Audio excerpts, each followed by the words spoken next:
ngo yarakowe n'umuhungu bita Yosefu. Data nawe ngo yari umutarami. Bene uyu nguyu uteye ubwoba amenye neza nuko fiancé wiwe agize gute ngo yatwite. Bibiri iravuga ngo mubenga gwihishwa kubera kuko yari umukozi w'Imana. Yarakunda ibintu z'amatiko. Aravuga ati mama we nubwo wahuye na accident akoje nawe turabatarami. Nta kibazo iyo ndagenda uyigumane sizogusebya. Haleluya. Haleluya. Harmedeso. Aho shaka kugushana hangaha.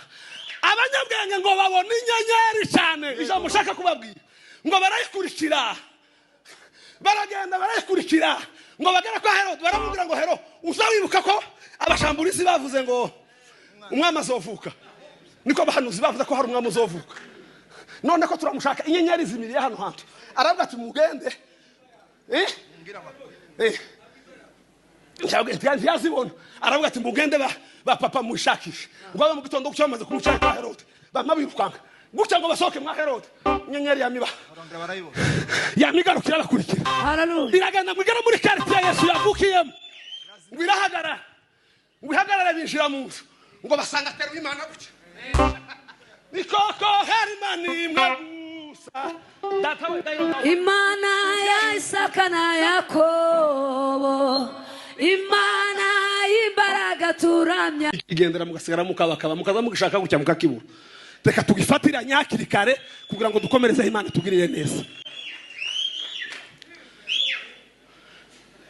Ngaho papa cagishe turacari muri garukana amashimwe ka niyo topic ngiyi baduhaye mu wundi mwanya sivuguruje abayobozi ariko gasino sinibwiriza uko gutangira kwitonganya mu mutima ubunyine gasaba andi madonna. Siyo topic banga kigendera mugasigara mukabakaba mukaza mugishaka gucya mukakibura. Reka tugifatira nyakiri kare kugira ngo dukomereze Imana tugirire neza. Ngaho papa cagishe turacari muri garukana amashimwe ka niyo topic ngiyi baduhaye mu wundi mwanya sivuguruje abayobozi ariko gasino sinibwiriza uko gutangira kwitonganya mu mutima ubunyine gasaba andi madonna. Siyo topic baduhaye mu wundi mwanya uko hari abantu kera bibagiwe ibyo batubwiye. Topic ni ukwitonganya wenyine umutima wawe ukawutsinda ukifunga muri gereza ukiheza ikihano tuvuga ngo haleluya. Haleluya.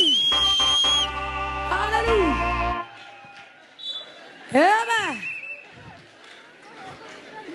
Wabona umutima wawe ukwiriye igihano c'imyaka 3 ukawujana muri gereza imyaka 3 yashira ukawuga okay warumvishije garuka hano. Niyo topic baduhaye. None iyo topic mwihangane bayobozi bacu tuzoyibwiza ikindi genzo mushaka madonna. Mushaka madonna kuko ubunyine nta madonna nopfa kubona byesaba kubitekereza. Kandi naje uwanje nkawutonganya. Sibyo? Hari abantu bazabitinya. Kwa ngo uitonganya wifungishe. Biragoye. Ngaho soma cagice. Zaburi 77:12 niturongera turasoma muri abacamanza ibice 11 n'umurongo wa 30. Nihute. Zaburi 77 umurongo wa 12.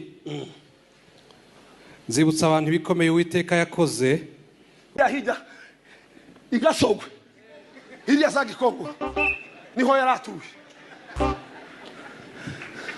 Taje pujya pasura. Nta bintu zo gusokoshesha ingohe tiyarazi ko bibaho. Ntabwo ari cyaha. Batanga kusohokana. Twebwira izo ngose ngora. Uruvuga ati ngenda b'umugabo uri umugore bakamaka ati nta kibazo genda b'umugabo. Kamakwambike imyenda yabaga. Nyina wa Yesu ayo maneno ntago yarayafite. Tuvuge ngo haleluya. Haleluya. Imana irisinga mu nda y'umuntu yamera guca bugufi yambara kamera k'umwana w'umuntu kugira ngo jewe nawe uyu munsi wa none tube turi mu materaniro duhimbaza Imana tuyiramya ku manywa na nijoro tuyisingiza. Tuvuge ngo haleluya. Haleluya. Ndio. Yesu ngo aragenda yamayikakira mu nda ya Mariya ngo marayika muzara mugira ngo gutwitaye amavuga ngo kuva mbayeho jewe abantu tuziranye ni papa na mama n'abasaza banje sinzi mu kabari none ndatwita gute